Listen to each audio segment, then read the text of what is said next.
We're good to go? Just about.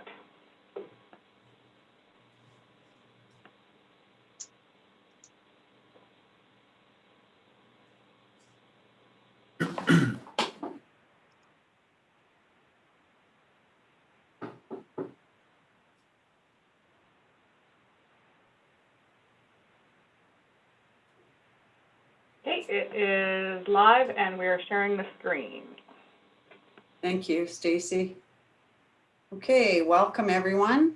I will call this regular meeting of council to order, October 28th, 2020. You have before you a copy of the agenda. We do have an addition tonight. Under 8B, it's an excused absence for Councillor Chambers. And with that, I'm looking for a motion to adopt the agenda as amended. Councillor Dufert, seconded by Councillor Anderson. All in favor?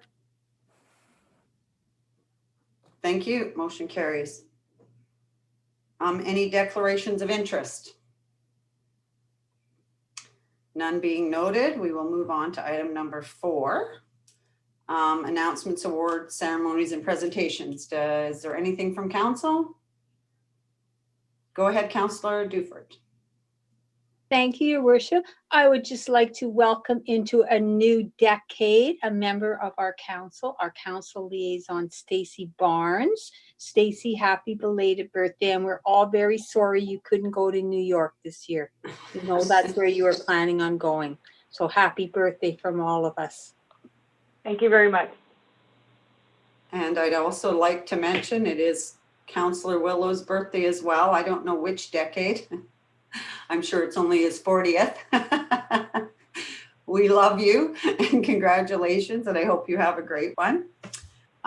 Any other announcements from council? Okay, nothing being noted. I am going to, maybe I should ask SAO Smith, is there anything from administration? No, thank you, Your Worship. Okay. I'm sure all of you are aware that we have 4 confirmed active cases of COVID in the NWT. So I just wanted to remind our residents that it's more important than ever to be diligent with what's going on south of the border. You know, maintain your social distancing, wash your hands frequently. I don't want to sound like a broken record, but it's so important right now. Stay close to home, keep your contacts to a minimum. And as you support our local businesses, please wear a mask if you can. So those are the things. If we do that, it needs us to move it. So if we are diligent, we can hopefully keep our community where we're at. And we've done a heck of a job so far. So hopefully we can keep doing this. With that, I am going to welcome Justin Hasenberg. He's from the engineering team with MACA. He's their lead for water and sanitation. And with that, I'm going to pass it over to Justin. And thank you for being here. Great, thank you for having me.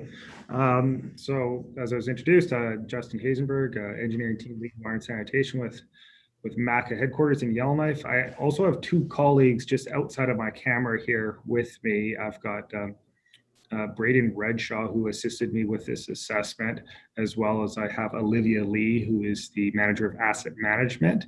And they may be able to help out if there's some questions I can't answer. So welcome all.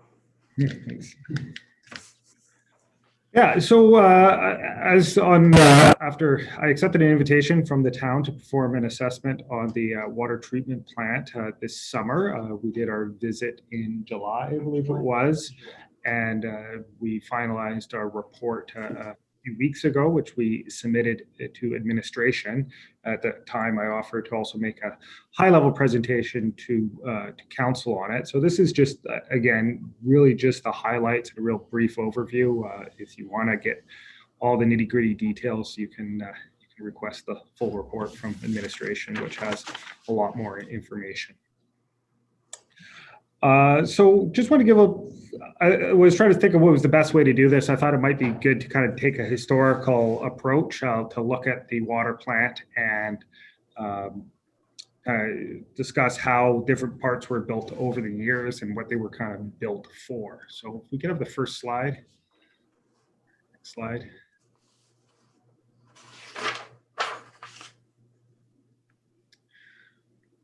So the exact dates of construction were a little bit hard to determine from from all the documents that was provided with. There was design drawings, and then we got as-built like 3-4 years later. So sometime in between those two events, things were built. But basically, prior to 1986, the only treatment that was used was chlorine, and this was common across in the north in a lot of places, that basically there was no filtration.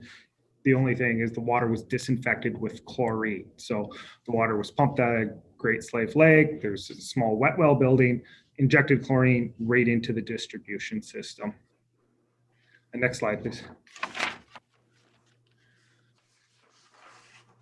Then in 1986, the building was expanded, and there was 2 filters that were put in. These filters used chemically assisted filtration. So what happened was a series of chemical coagulants. Those are chemicals that help bind the dirt and dissolve the organic particles in the water together, and they form larger clumps that makes it easier to get filtered out by media, which is either sand or anthracite or a mixture of different types of filter media. And so there's a little drawing here that just kind of shows. So you had the water came in.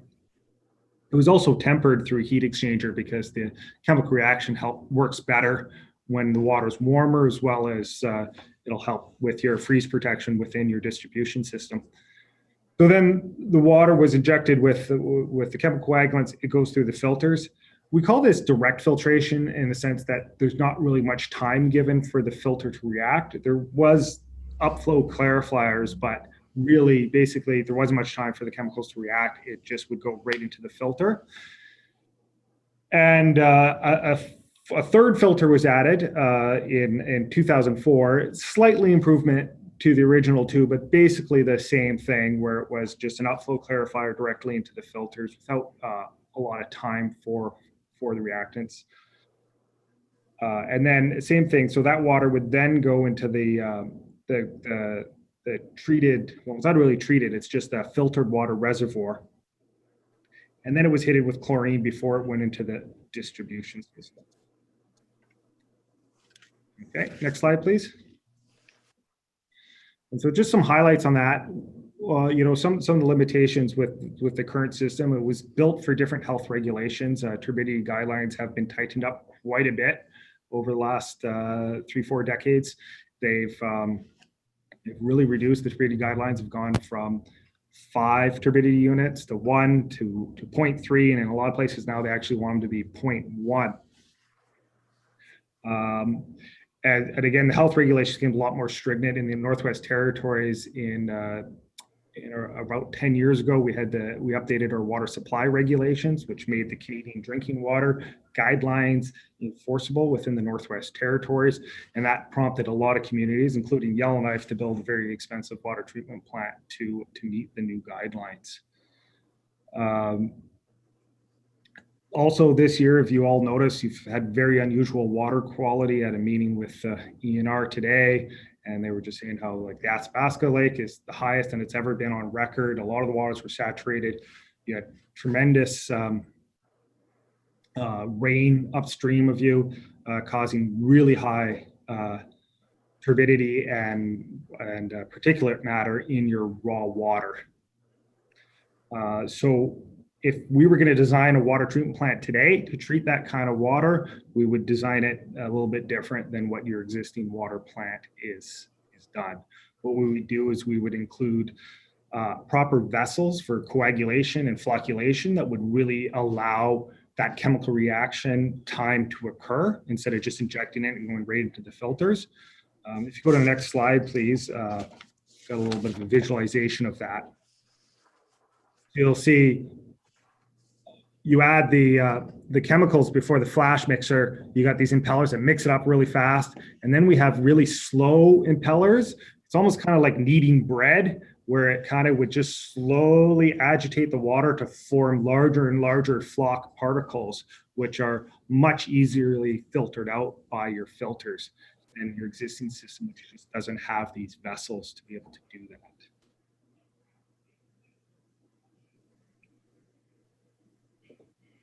Next slide, please. So some of the limitations with the existing building is there's not enough space to put in those vessels I described. And the plant itself is just a working science.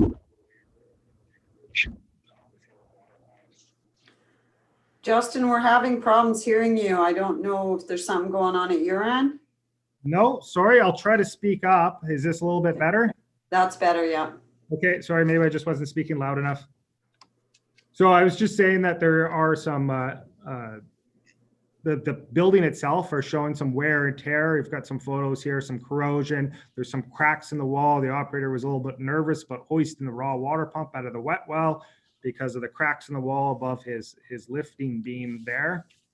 And there's numerous other situations like that we've highlighted in our report. Next slide, please.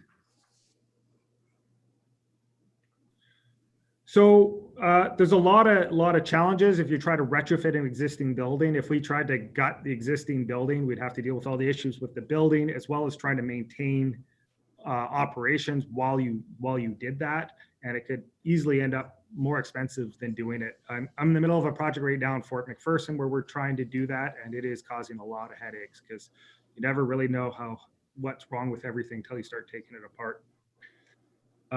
Therefore, it is our recommendations that the town of Hay River construct a new water treatment plant building with a modern water treatment plant system in it. A very high level initial ballpark estimate is $15 million. That's just based on my experience of other projects that have happened recently in the Northwest Territories. That's not based on any preliminary engineering work whatsoever. So you would need to engage an engineering firm to help you narrow that cost down a bit better.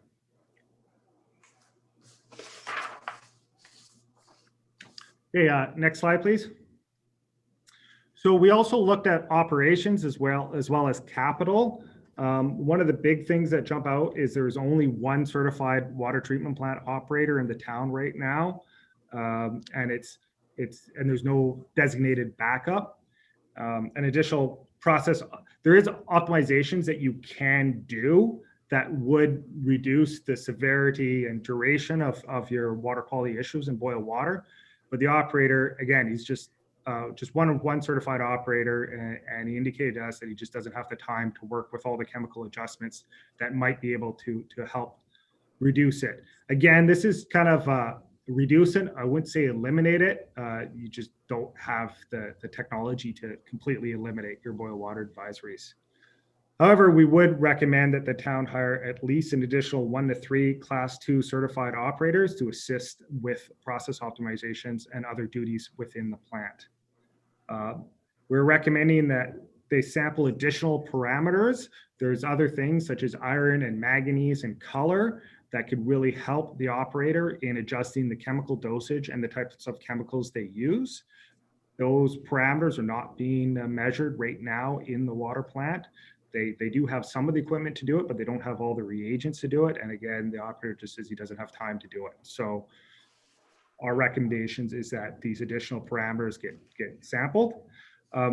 Also, the chemicals that you're using, maybe they're not the best chemicals for the water quality as it is right now. So we recommend that you send large volumes of water out to specialized labs that can work with the whole variety of different water treatment chemicals that are out there to help isolate which ones would be the better chemicals for you to use. Next slide, please.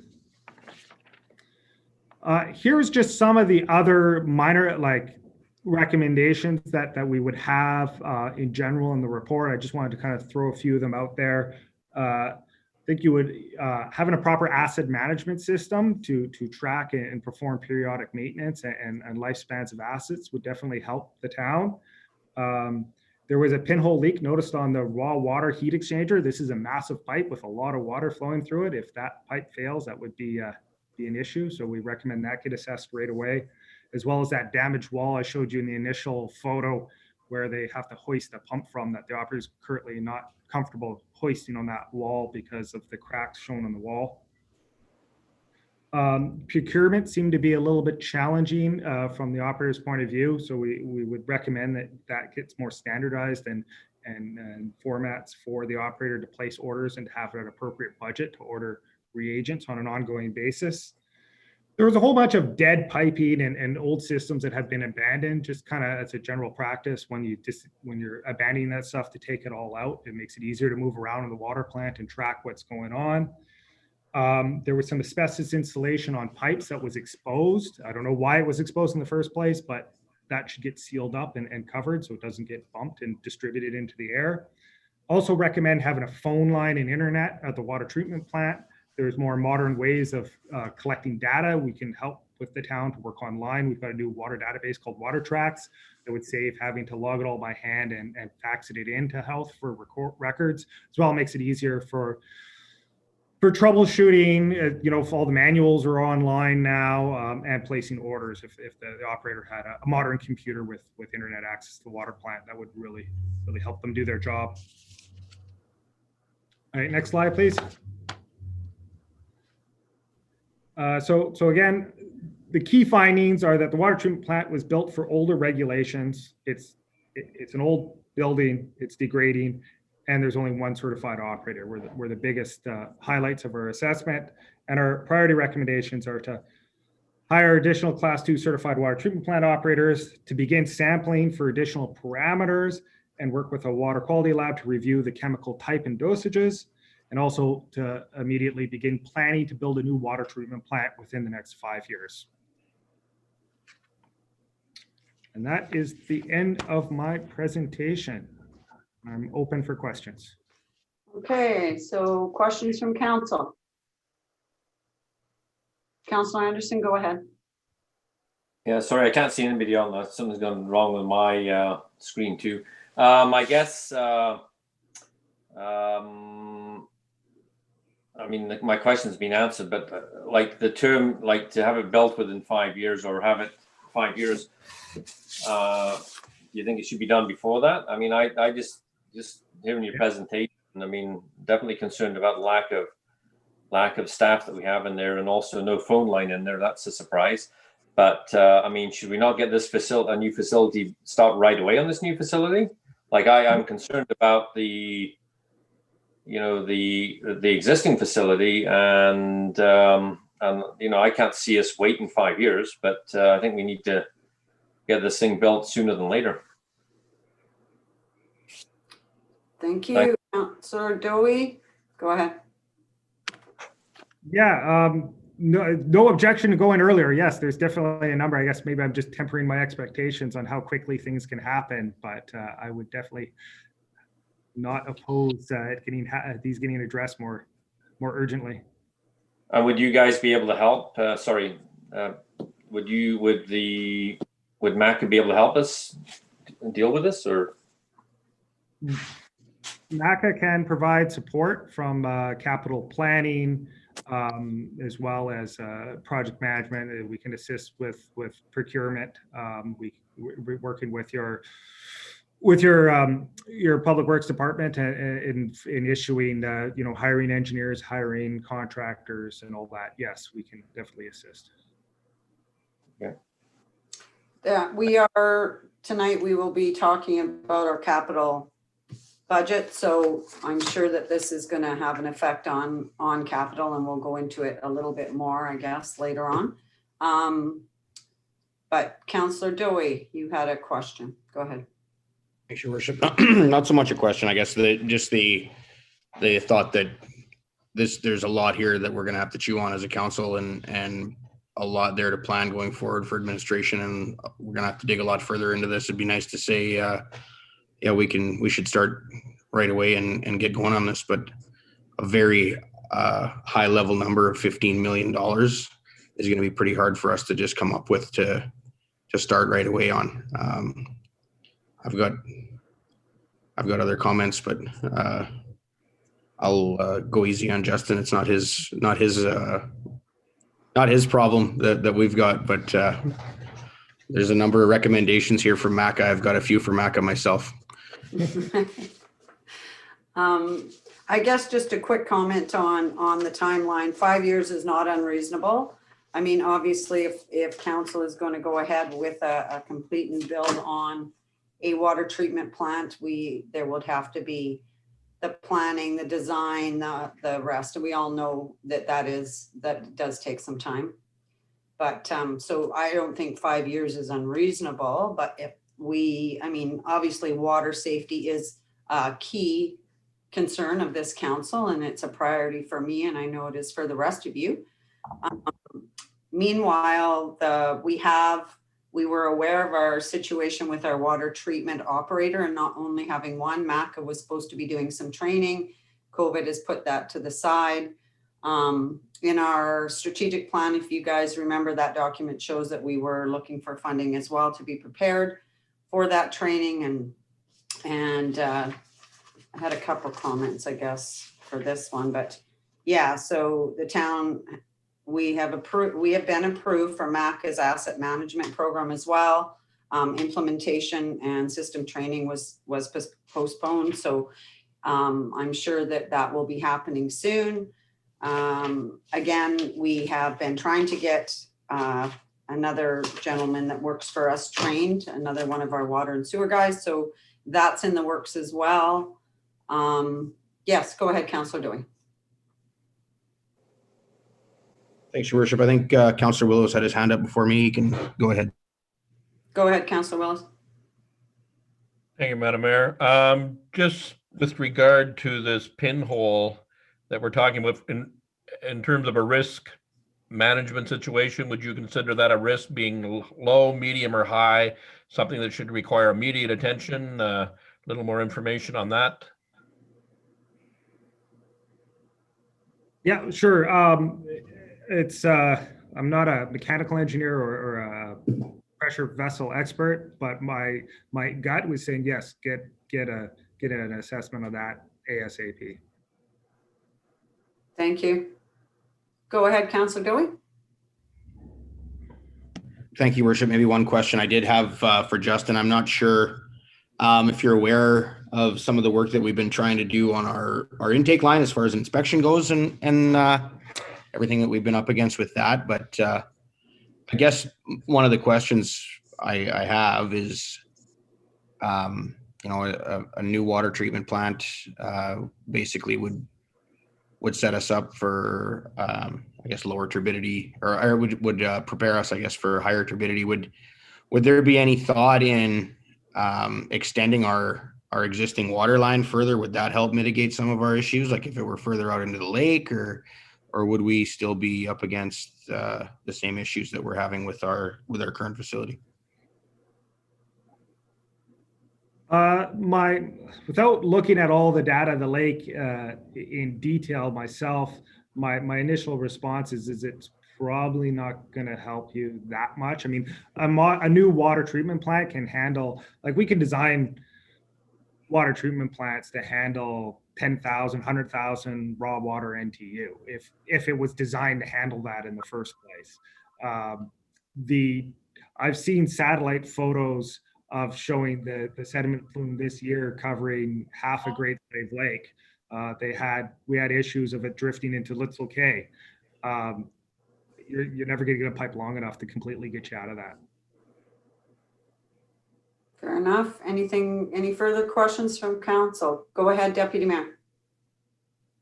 So yeah, I mean, I guess the question would be that the question is, as it currently operates, there's recommendations to hire maybe another staff that would train another staff member that would assist in doing some of the other sampling and adding parameters to our current system.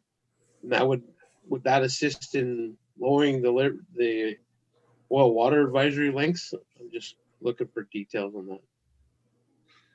Yeah, so there's additional water quality parameters such as iron, manganese, color are kind of like the three big ones that are currently not being measured at the water treatment plant. And if you were monitoring all these parameters, you may adjust your chemical dosage appropriately, depending on what those numbers are coming in and out, as well as if we had different, you could be experimenting with different chemicals, then yes, you may be able to see shorter boil water advisories because you may be able to treat more of the turbidity within reason, within the limitations of the existing building.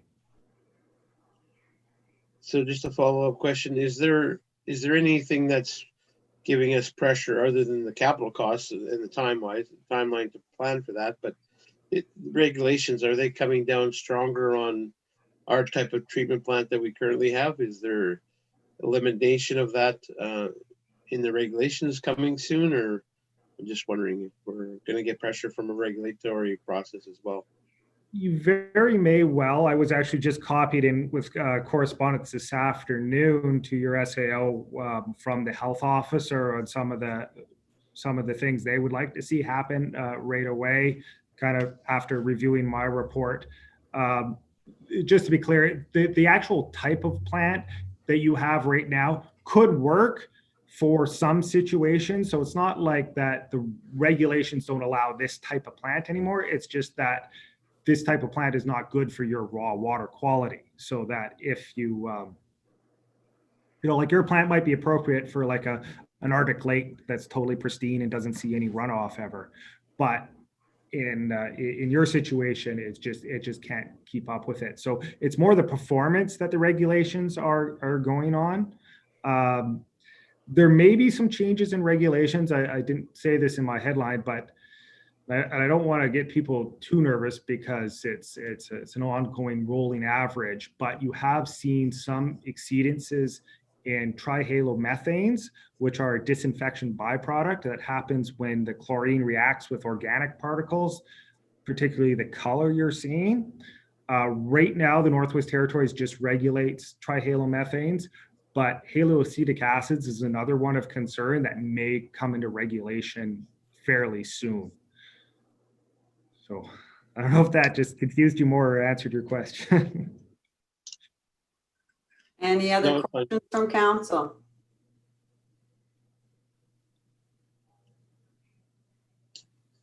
Go ahead, Deputy Mayor, further. Yeah, just so a question, I don't know if it's for Justin or kind of, I guess we have a go forward plan with Justin's recommendations and our staff for our budget. Currently, O&M costs to operate it a little bit differently to do some of these upgrades, as well as the long-term capital planning, I'm assuming is being implemented as you discussed earlier. Yes, that's correct, Deputy Mayor. There will be adjustments to both O&M and capital. And we will be discussing capital tonight. So any further questions for Justin on this from council? Councillor Groenewegen.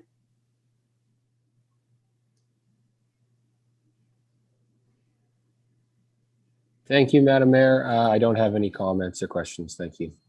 Thank you. So nothing further. Oh, go ahead, Councillor Dufert. You're on mute. Thank you, Your Worship. I just wanted to thank Justin for a nice presentation and ask him to say hi to his mom and dad for me. All right, will do.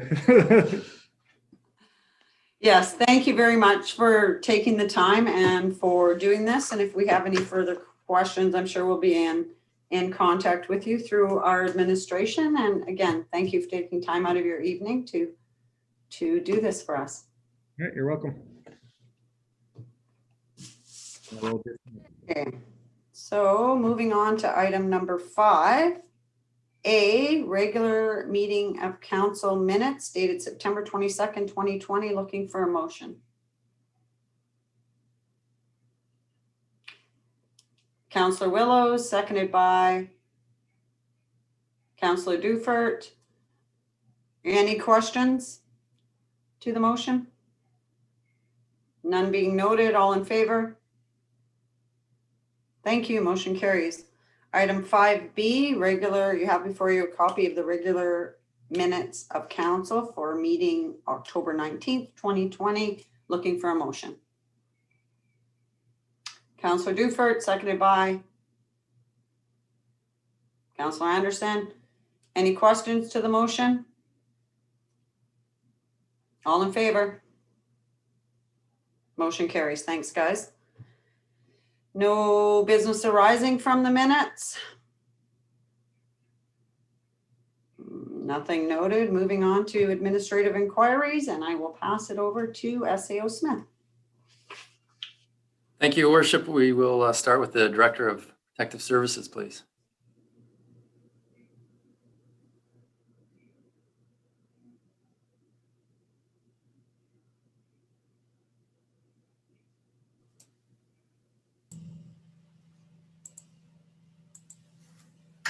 Sorry, I was in the wrong screen with my mouse there. Thank you, Your Worship. Just a few items from Protective Services Group. Pleased to announce we had 4 new EMRs complete their course this weekend, so they're now certified and can start taking calls on their own. So that's good news for the department. Presently, I'm busy doing inspections on all the town buildings. I've done the greatest proportion of public works. And I'm really pleased to report that what I'm seeing so far is like the lift stations are nice and clean. Water treatment plant, of course, is nice and clean. So I'm seeing some improvements this year from previous years. So that's always good to be able to report.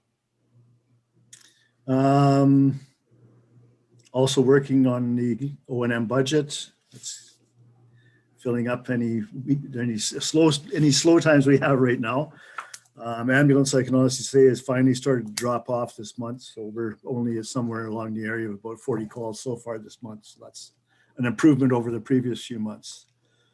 Our protective services specialists still keeping really busy, but we're definitely seeing an improvement on people stopping at stop signs. We're seeing less people talking on their cell phones. So some of the stuff that he's doing is actually paying off. And that's about all I have for now. Thank you, and congratulations to the members who received their EMR. We are blessed in this community with the training and members that we have on the force, so please pass along our congratulations and our thanks for all the hard work that they do. Any questions for our Director of Protective Services? Councillor Anderson, go ahead. Thank you, Your Worship. Just on the high rise, is that building secure without any, to avoid any vandalism and that kind of stuff? Like, there's nobody in there right now, so just want to make sure that it's safe and there's no issues. It's been locked up. They've got a little bit better doors and stuff on it than what they had in the past. So it is relatively secure, and we're taking the odd tour past there to make sure nothing's getting in and out of there. So. Thank you for that. Any further questions for our director? Go ahead, Councillor Dufert. Thank you, Your Worship. I just wanted to thank Ross, our Director of Protective Services, because since I've been on council, I know that it's always been a really a mandate of his to get people trained. I've always remembered at every meeting he's been in, he's been talking about training, and it's really paying off for us. So I just want to say that was really good work to have 4 more EMRs in a town this size. I know there's some towns that don't even have 4 periods. So we are really doing well. Thank you. Thanks. Thank you for your comments. Any further questions from council? None being noted, back to SAO Smith. Thank you, Your Worship. We'll go to the Director of Finance. Good evening, Your Worship. No significant updates from Finance Administration this evening. We're continuing work towards our Q3 financials and 2021 budget currently, as I talked about in a bit more detail last week. We'll be providing training to the directors this week as to how to use our new budgeting software, which should help streamline the process in the future and improve the timeliness and accuracy of variance analysis and reporting in 2021. That's all for this evening. Thank you. Thank you. Any questions for our Director of Finance? None being noted, back to SAO Smith. Thank you, Your Worship. The Director of Recreation. Thank you, Madam Mayor. A few updates. First, on the operational front, or aquatic center, we continue to prepare the pool for reopening. Mechanical systems are operating well so far. We had some minor repairs to do, but the pool filters, pool pumps are all working very well. The water is at appropriate temperature, and we've started feeding chlorine and appropriate chemicals. We are expecting to be open for staff training this weekend and next week, and we do expect to be open to the public on November 9th. We have confirmed the hire of a new aquatic supervisor. Very happy to confirm that. So we have Mike Scott coming in from Yellowknife, who was an aquatic supervisor in Inuvik for approximately 7 years prior, and was also in similar positions in Ontario before moving to Inuvik. So we look forward to having Mike join the team on November 2nd. And he'll be participating in some of the in-service training with staff and getting familiar with the building before we open on November 9th. We also had a senior lifeguard start with the team last week. She's been helping our head lifeguard prepare the facilities and ensure that our COVID documentation and procedures are ready for the public to come back in the building. Our current staffing allows us to be open, or will allow us to be open 7 days per week. We're in the best position regarding staffing since I've joined the town in this position, and I have to say that I'm very happy with the team we have and looking forward to having the pool reopen. We will be posting more information on our Town of Hay River Recreation Facebook page regarding procedures, protocol for scheduling or booking times to the pool.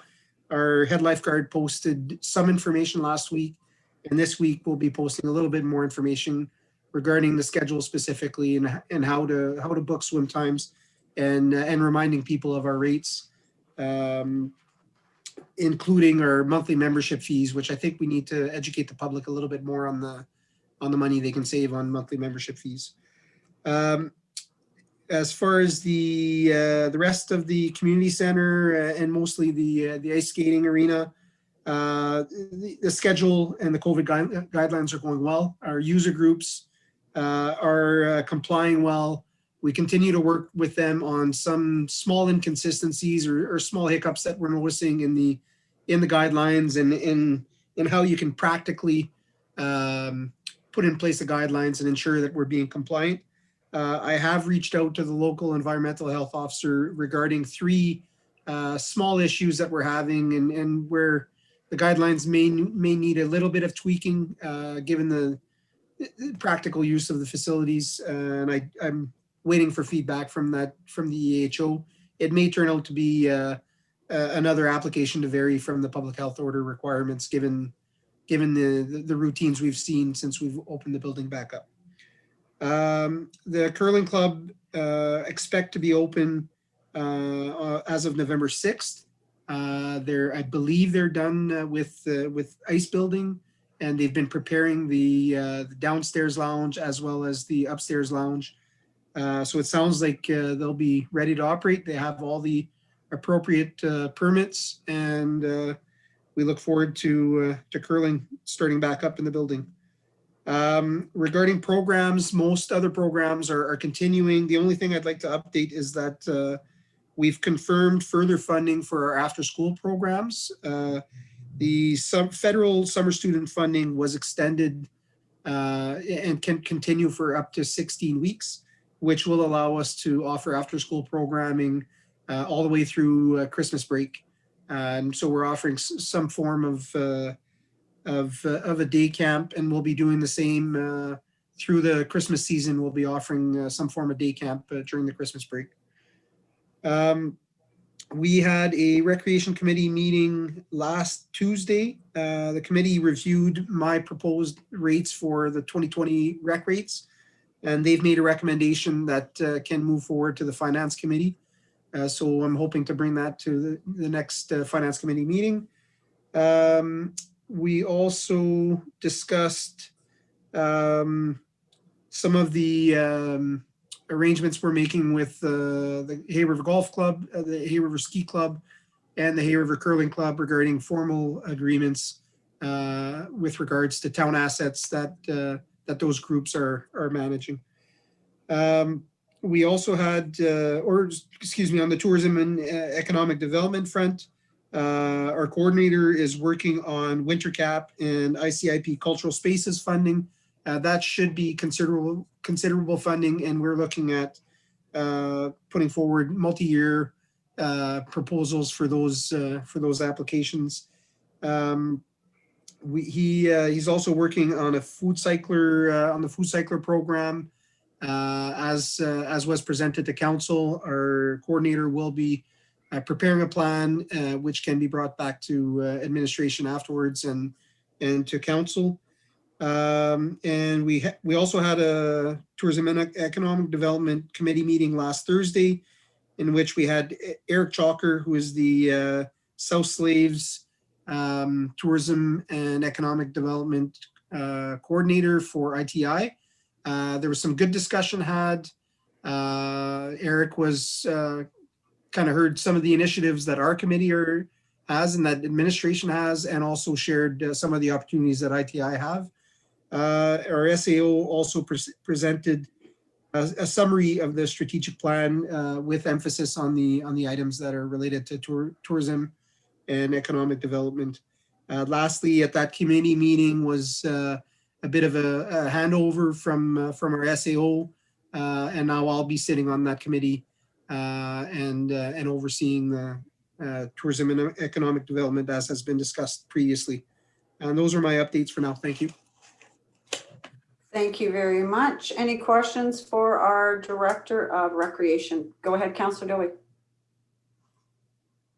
Thank you, Worship. Not a question, just a comment. I had, I've been working obviously in my new role there with the curling club, and we've been doing quite a bit of work there. But I've been able to talk to quite a few people, minor hockey and some of the rec guys and the old timers and everything. And I want to say just thanks to Stefan and his staff for all the work that they've been doing in order to get that place back up and running.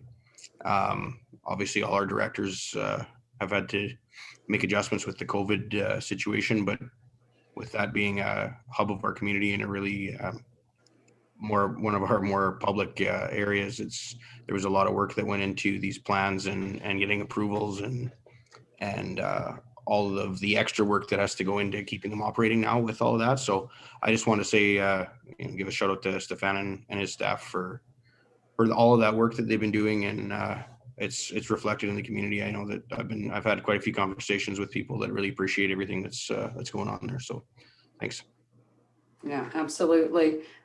Take the opportunity at this time as well to welcome our new aquatic supervisor and our new senior lifeguard to the team.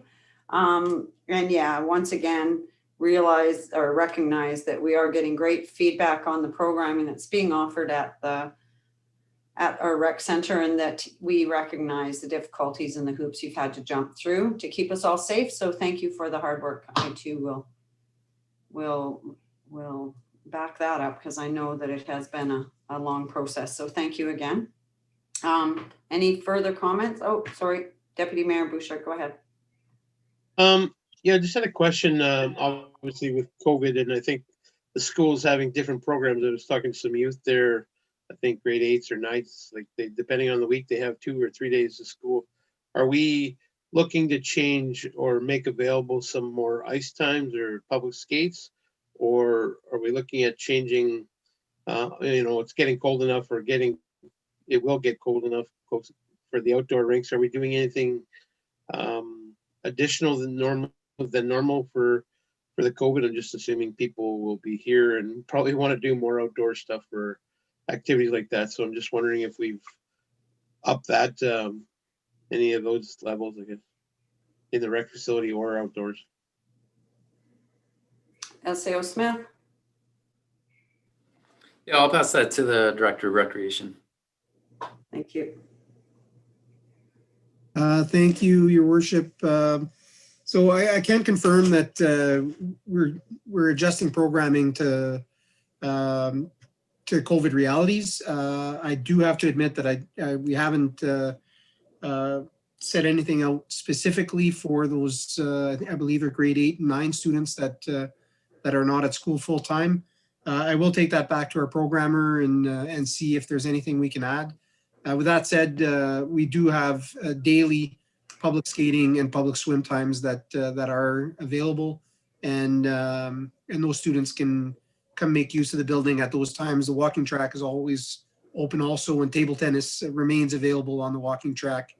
We our facility maintainers will be heading to the outdoor rinks, and we'll reach out to our usual partners to try to get the outdoor rinks ready. They might be ready earlier this year, given that we got this snow a little earlier than we normally do. Yeah, we'll look at getting those started up as soon as we can. Thank you. Any other questions from council? Go ahead, Councillor Dufert. Thank you, Your Worship. I just wanted to add on to what Councillor Bouchard was saying with the grade 8 and 9s. Even though they don't have to be at school on the odd day, they are expected to go to study hall, and they have online classes to do at home. So I was actually talking to a few of my little music students, thinking they could come for lessons, and they still have a full day of work that is expected to be done. So even though if they choose not to go to school, they have to go online for part of the day. And some of them do go to school and go to study hall. So I just wanted to clarify that it's not actually a whole day that they have off. That's what I had thought originally as well. Thank you. Yeah, that was my first thought as well, is to caution that if they're supposed to be in school, we shouldn't be competing with that. SAO Smith? Yeah, thank you, Your Worship. I just wanted to add as well to the Director of Recreation's comments that we have put in some recent applications as well through some of the COVID support programs to help support some programming for after school and seniors as well. There's some early indications that we may have received some of that funding, but we're awaiting confirmation on that. Hopefully get this week. Thank you. Any further questions from council for our Director of Recreation? None being noted. Back to you, SAO Smith. Thank you, Your Worship. The Director of Public Works and Services. Thank you, Your Worship.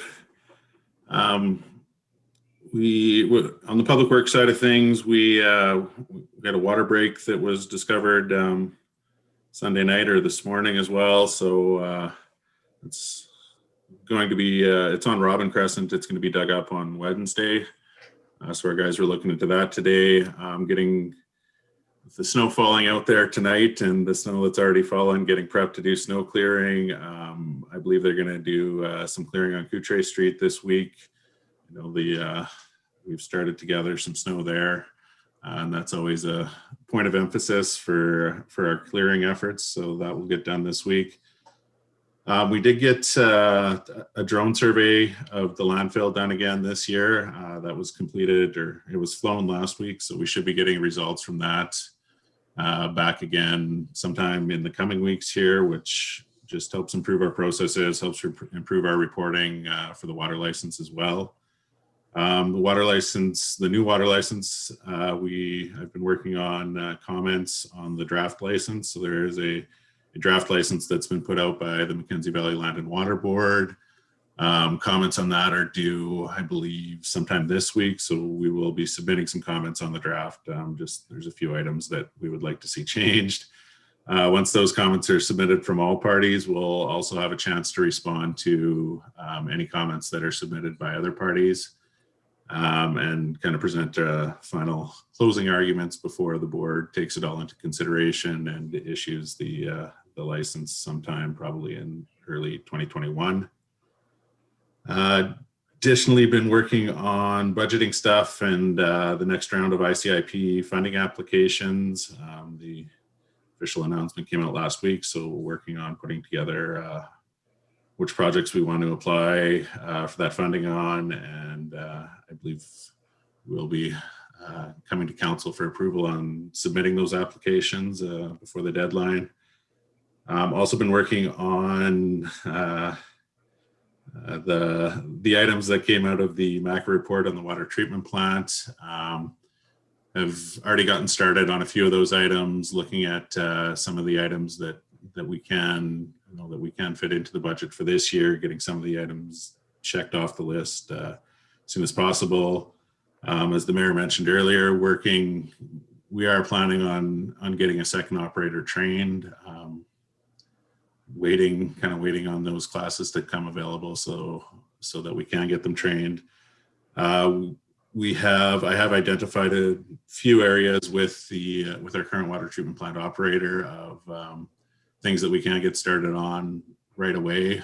He is putting together a list of pricing for some of the smaller items that we can cover in this year's budget. I've been working with the SAO on potential solutions to the phone line and internet situation there. We do have a phone line out there, but we have had I've had lots of difficulty with it, with keeping it going, it always seems to run into problems, and it takes us a while to get service on the line whenever we do have issues with it. So we're looking at other potential solutions. And I know there was probably a few things in the presentation earlier that council may have questions for administration about. So if you do have any questions along those lines, feel free to ask. I will answer as best I can.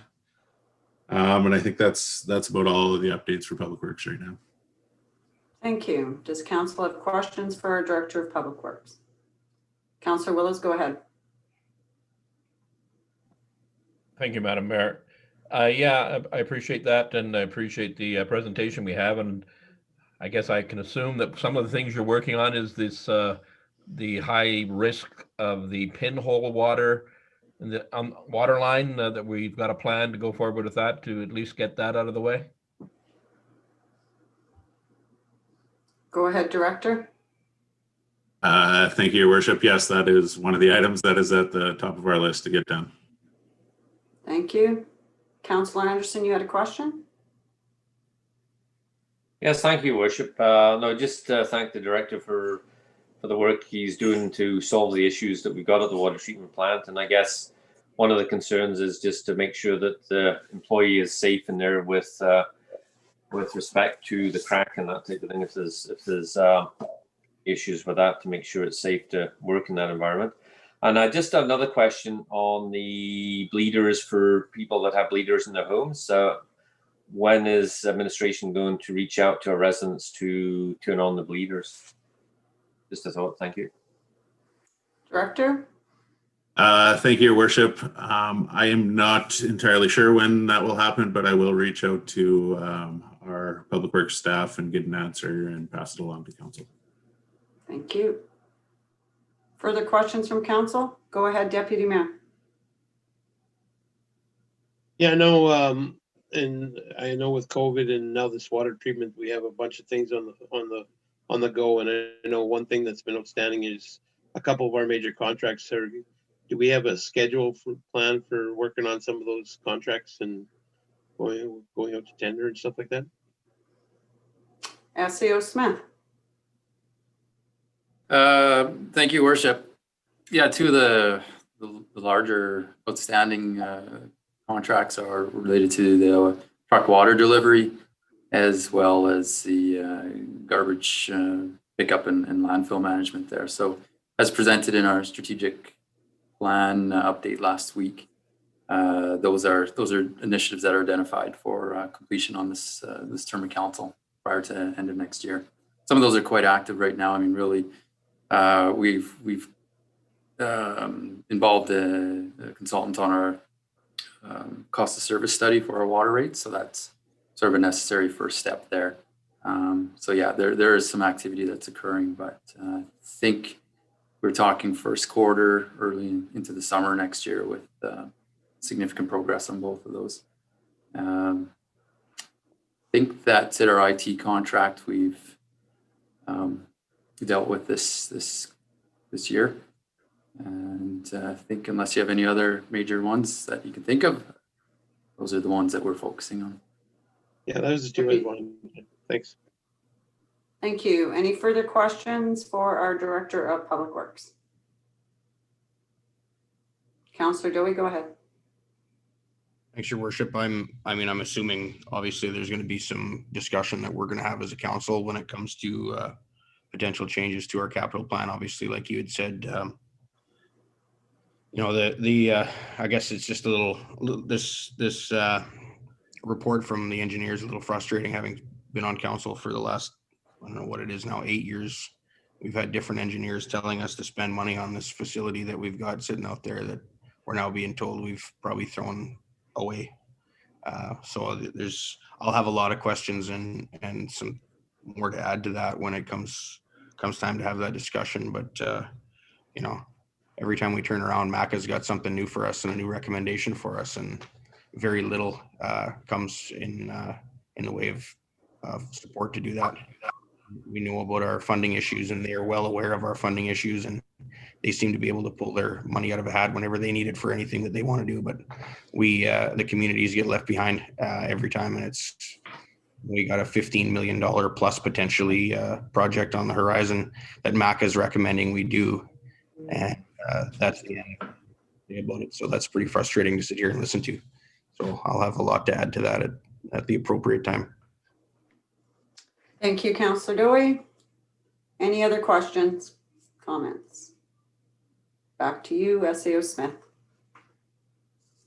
Yeah, thank you, Worship. And maybe just to try to make a closing comment on the point there that Councillor Dowie brought up. Yeah, it's one report. We've had other reports that I'm aware of. We had a loss control report from our insurance company in 2017. Obviously, and it didn't point to major issues or concern there as well. Some that we've dealt with, like the roof replacement last year. So always a tough decision when you get down to that point of the cost to maintain versus cost to replace. Obviously, this year, it's an older building. It's 40-some years old, so a lot of the findings in the report are kind of related to that, as general upkeep items that should be fixed and replaced. But obviously, the big thing this year is it's a Class 2 plant, and how it deals with turbidity. It's not designed for what we've seen this year, and now we're left with a tough decision on what is the new norm and what opportunities are the best path to follow for that solution. So we'll be doing more work. We've identified, the Director of Public Works mentioned that he'll be responding, or will be responding to the reports that have been has been issued, and putting a plan together there for short, midterm, and long-term if needed. So yeah, appreciate that and the input that we are getting and support from ACUS so far. But yeah, a lot of work to do on that one and decisions to be made. For myself, just quickly, I've been kind of finalizing some of the work coming out of our strategic planning update and the presentation from last week. So, operationalizing the initiatives from that and getting those rolling with our administration. Q3 capital and O&M variance submissions. Our entire senior management team is working through that with the Director of Finance, as well as our 2021 capital budgeting. Fairly busy weekend for myself with a couple of things that we were dealing with. One was there was a meeting with the Northwest Territories Association of Communities around COVID, more of an update. It was a meeting that was called on Friday for the Sunday, but an opportunity with all the mayors, chiefs, SAOs to get an update on some of the recent cases and emphasize the respectful treatment of cases that are arising and the importance of communication and emphasizing compliance. And so our administration will be working to try to increase and share some of those communications for the public in protecting our community. Started work on our management bylaw and update to that that's needed and planned for. Fair amount of conversation within the community and our role as a town and municipal government associated with the Hay River Community Services Society, better known as the TV Society, and the Hay River Broadcasting Society in their operations at CKHR, which everyone will know were suspended as they made the decision to move equipment out of the high rise, given some uncertainty that's occurring there, especially with power provision and safe access to the building. So yeah, we're kind of receiving calls and fielding communication and working with those organizations so that the public can understand what's going on. And hopefully we'll get some plans from them that we can share and hopefully support. Also working on some major land lease agreement renewals. That's split by a couple of members of our team. And just of note, I believe it's tomorrow, but sometime this week, the power franchise agreement, with respect to it, it's going to the NWT Court of Appeals for the scheduled arbitration hearing. And hopefully we'll hear something out of that by next month. And that's all I have for you. Thank you. Any questions for SAO Smith? Oh, Deputy Mayor Bouchard. I just had a question. I know a little while back that I don't know if it's public health or COVID group or whatever talked about testing our sewer systems or something like that for early detection. Yes.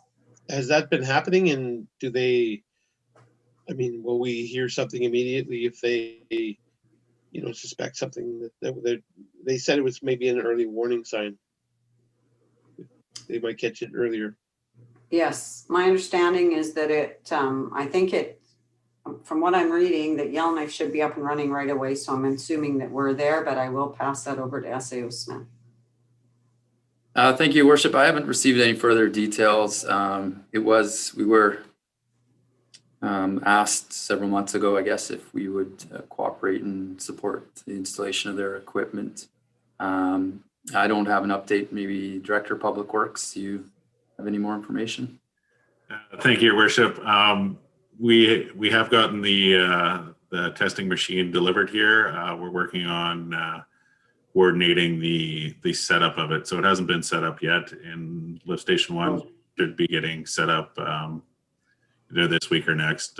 Just working out the requirements for setup and then the requirements for the testing and submitting those tests. So we have the machine, but it is not yet set up. Yeah, there was a public health announcement here, and it said the wastewater testing in Yellowknife will soon be fully implemented. This will provide additional details which public health can use to further assess risk. So whether we'll be privy to that information, I'm not sure, but it would definitely be an indicator if COVID is here or not. So I imagine if Yellowknife's almost up and running, we probably are in the same place as this is supposed to be. My understanding is it's supposed to be working hand in hand. Any further questions for our SAO? Okay, none being noted. I'm moving on to item number 8, new business. 8A is award of a flusher tender. Looking for a motion from council. Councillor Anderson, seconded by? I'll read it then. Deputy Mayor, yeah, go ahead. Okay, thank you, Worship. Move the recommendation of the Council of the Town of Hay River awards the tender for the supply and delivery of a new flusher to FST Canada Inc., operating as Joe Johnson Equipment. Thank you. Any questions to the motion? Deputy Mayor, go ahead. You're on mute. Yeah, I'm assuming it has no effect, but I'm just wondering if there's a local purchasing policy here, gives them a bit of a discount, but I'm assuming because of the difference that wasn't a factor in the decision, correct? SAO Smith?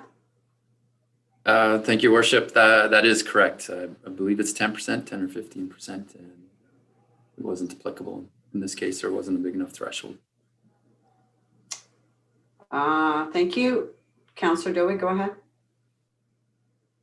Thank you, Worship. I'm just wondering, apples to apples, like, are we with our different proponents here? There was a number of them, and I'm like, some of it's a fair bit of discrepancy as far as the price term. I'm just wondering if we're. I guess obviously everything fits within the scope of what we were asking for, but I'm just wondering if there's something substantial there that we think we might be missing out on, or we might have overlooked or something. I'm just with the difference there. It just makes me kind of guess what leads to that. So just a little bit more information on that would be good. Thanks. SAO Smith. Thank you, Worship. I'll pass that one on to the Director of Public Works. Director. Thank you, Worship. I will say that all the proponents did meet the long list of minimum requirements that we had set out in the tender documents. So they all meet that. I can't speak specifically to why the pricing is different. I know, some of them may have had flushers that they were submitting that had higher than the minimum standards that we're looking for. So we're looking for a minimum of 30 PSI. I know at least one of the ones that was submitted had a 40 PSI system that was submitted. And I think that's just based on the machines that they make. They may not have one of the lower ones. I also know that I believe one of the submissions was more of a full, complete enclosed trailer as opposed to just more of a basic trailer with the elements on it. So there was some things that a couple of the higher priced ones had put in that were not part of the requirements that we were looking for. And that would account for the price difference, I believe. Thank you. Go ahead, Councillor Anderson. Yeah, just a couple of things in addition to this. I guess one of the things is, like, do we know in terms of delivery time, delivery schedule, as compared to these other bidders? That would be one of the questions I have. The other one is warranty and servicing. Obviously, if you deal with a local vendor, the servicing would be definitely a lot easier to access and that type of thing. So warranty is one question, and servicing warranty, and the other thing is the time frame in receiving this equipment as compared to the other bidders. Is there an issue with that, or is it not? I know that we see that in other businesses in our town. Thank you. SAO Smith. Thank you, Worship. I'll pass that on to the Director of Public Works as well. Thank you. Sorry, thank you, Your Worship. As far as time frame, I believe the time frame they had set out, or they had indicated on their submission, was approximately 12 weeks. The other ones may have been as low as 8 weeks, but in terms of meeting our requirements, I don't think the extra 4 weeks is a huge difference as far as we're concerned. And then in terms of warranty, there was minimum warranty requirements that were listed as part of the tender. So they did meet the requirements for warranty. As far as servicing the equipment, I know that our Public Works guys have a lot of experience servicing our existing flushing equipment. They're very, very knowledgeable in it, and they're very confident that any of the minor items we will be able to service ourselves. Anything that's major should be covered under warranty for the initial time frame, anyways. So I think it meets the requirements that we're looking for. We did set out the warranty requirements in the tender, so it is covered. Thank you. Further, Councillor Anderson. Just one point. It's unusually low, this bid, compared to the other ones, and that throws up a red flag for me. When I see 1, 2, 3, 4, 5 businesses putting proposals in, and that one is lowballed, really. And I understand that some of the equipment may be a little bit higher than others, but in terms of that, that's the concern that I have, is in terms of the difference when you can compare and look at the other ones. So anyway, thanks. Just a comment. Yep. Deputy Mayor, you had a question? Yeah, just so we will be taking on the TV camera system because we are below the budget, I'm assuming, and that will have some long-term savings for us because we don't have to hire some of those camera companies that we typically have. That is correct. That is what the motion is for as it stands right now. Any further questions from council? None being noted. All in favor? Thank you. Motion carries. How did I lose my? Oh, there we go. Okay, thank you. Moving on to item 8B, excused absence for Councillor Chambers. Need a motion? Go ahead, Deputy Mayor. I move that we excuse Councillor Chambers from the regular meeting of council for October 26, 2020. Thank you. Seconded by Councillor Willows. All in favor? Thank you. Motion carries. There are no notices of motion, so prior to heading into in camera, I'm going to ask you all, do you solemnly swear and sincerely affirm that you are alone and cannot be overheard while in camera? Deputy Mayor? I do. Councillor Anderson? I do. Councillor Willows? I do. Councillor Dufert? I do, your worship. Councillor Dowie? Your worship, I swear. Councillor Grunewagen?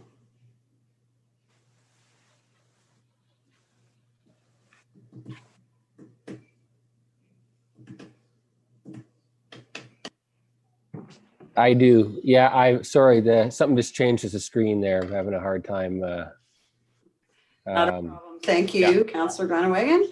Okay, so with that, I'm looking for a motion to go in camera. Councillor Dufert, seconded by Councillor Anderson. All in favor? Thank you. Okay, how about quick break, grab something to drink, maybe go to the washroom, that kind of thing, take a quick breath of fresh air, and I'll see you back here at 7:50 to continue.